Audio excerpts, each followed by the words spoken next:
In business, a person, one of the questions they ask a guy, were you honest? You see this big yetzer hara when it comes to business. Because you could always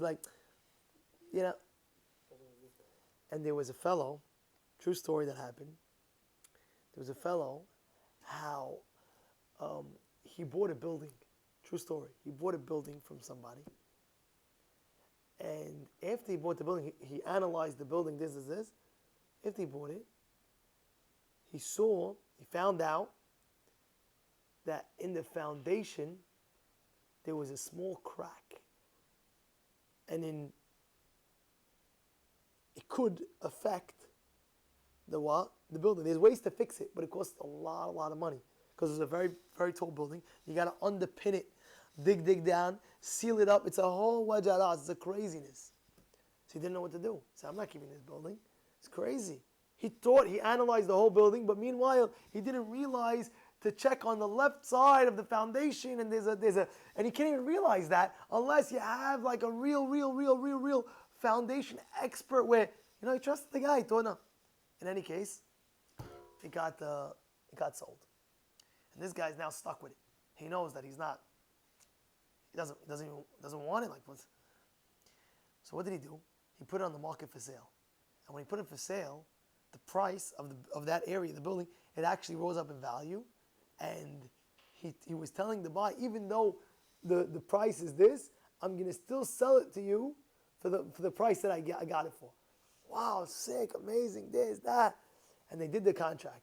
Meanwhile, the seller knows there's something wrong with the foundation. The buyer doesn't know, and the buyer can't figure it out. You have to have really an expert. He said, okay, I'll take the deal. No problem. Who is he selling it to? To a goy.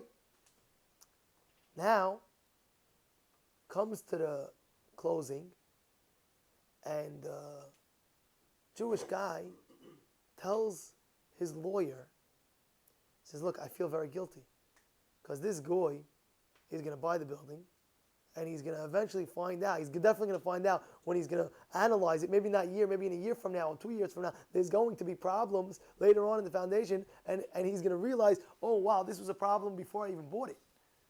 And therefore, he's going to come back to the Jewish guy and say, da. He says, but I need to get rid of this building. I can't hold it. So the lawyer was also Jewish. The lawyer told the Jewish seller, listen, this is already, it could cause a major chilul Hashem, desecration of God's name. You know what I'm saying? Could all badmouth the Jews and this and that and that. In business, you got to be honest. He's saying, but don't worry, he's giving him chizuk, don't worry. So he says, yeah, okay, you know what, I'm going to do it. So he goes, the seller, and goes to the buyer and says, you know what, I'm going to be honest with you. The deal, you can back out now, and I'll take the loss. So the guy's looking at him, what are you talking about? He says, listen, I found out that there is a problem in the foundation on this side of this, and it's going to cost a pretty penny to fix. So therefore, you could back out on the deal, no problem. So the guy says, really? I didn't know that. Yeah. He said, I'm telling you now, in advance, it might cost you a pretty penny in order to fix that foundation. And unfortunately, I didn't tell you before, but I'm telling you right now, so you do not have to buy it. So the goy buyer, goes to his lawyer and tells the lawyer, this is the situation, this. So the goy lawyer, tells the buyer, listen, I'm going to tell you honestly, I think the seller has a person that's buying it for more money.